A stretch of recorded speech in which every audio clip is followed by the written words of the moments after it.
Hello and welcome to another Tabletop Games Blog Saturday review. We made it!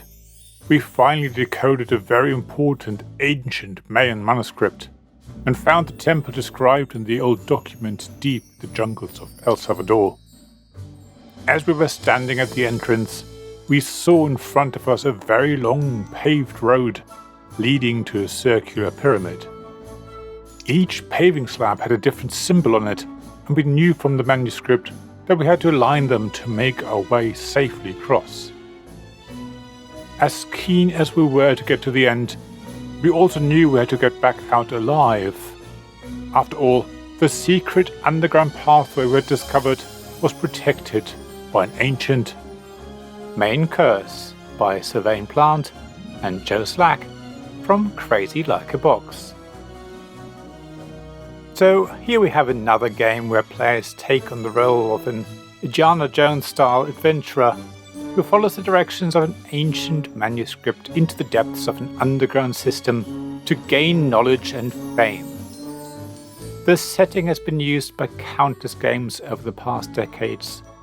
Yet, while the thrill of taking on the role of an intrepid explorer is still as exciting as it was when I was 6, exotic locations and well-established themes alone don't make for a good board game.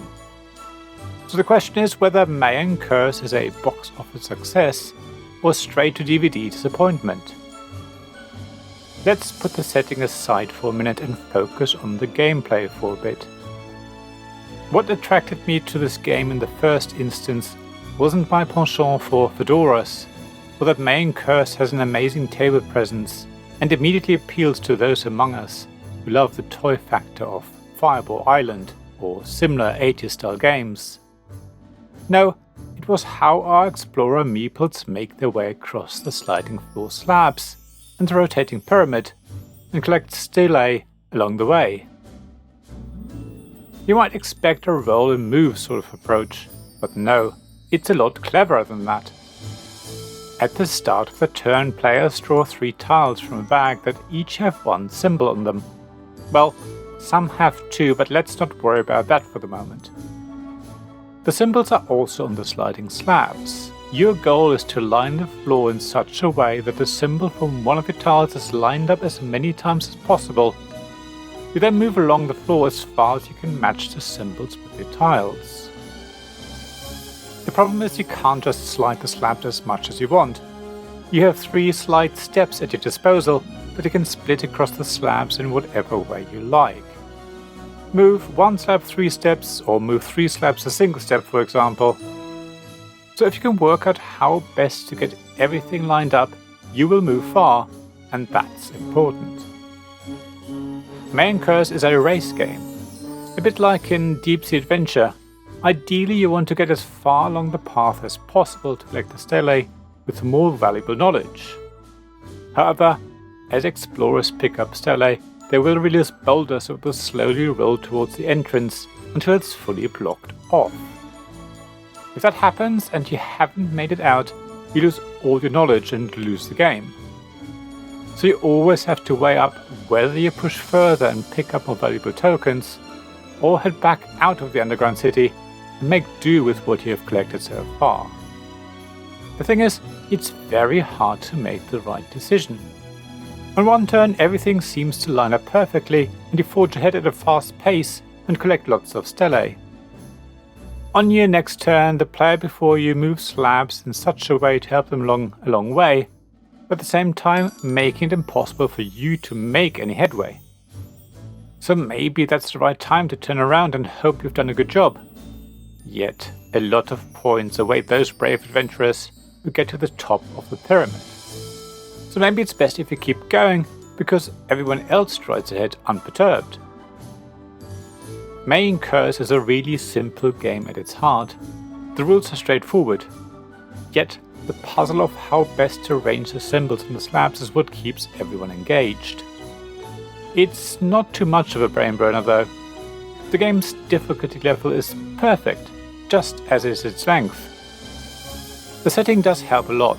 Players immediately know what's expected of them because the Indiana Jones trope is so universal among a wide age range.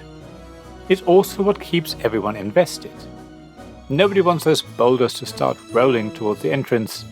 That timing element that is controlled by players when they pick up certain stimuli creates real suspense and excitement. Of course, the components in the game's table presence really add to the gameplay experience. Seeing the circular pyramid with its 5 levels at the end of a long corridor made up of sliding slabs with mysterious symbols on them is just wonderful. Actually, I do have to say at this point that I only ever saw a prototype of the game. However, even that looked really amazing on the table and made for a very tactile game. It's the sort of game that you keep coming back to when you want to have a little adventure.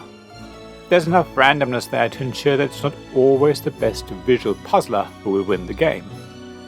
It also means that the setup of the game is always a bit different. No 2 games will be the same. So if you enjoy these types of visual brain teasers and love the threat of never being sure if you ever make it out back alive, then Mayan Curse should be on your shopping list. Thank you for listening to this Tabletop Games Blog's Saturday Review podcast. Please check the description below for links mentioned in this episode, as well as to the written version of this article on the blog. If you enjoyed this episode, please subscribe, give us some stars or leave a review. Please also tell your friends about me, and if you want to offer financial support, check out my Patreon and Ko-fi pages, links to which you'll find in the blog at tabletopgamesblog.com. So thank you again for listening, and I hope to see you again soon.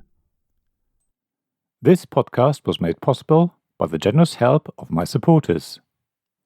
Royal Patron Sean Newman, Magic Champion John Risley, Castle Guards David Miller and James Naylor, Dice Masters Alex Bardi, Paul Grogan and Robin Kay, and Shining Lights Jacob Davis, Gavin Jones, Sarah Reed and Richard Simpson.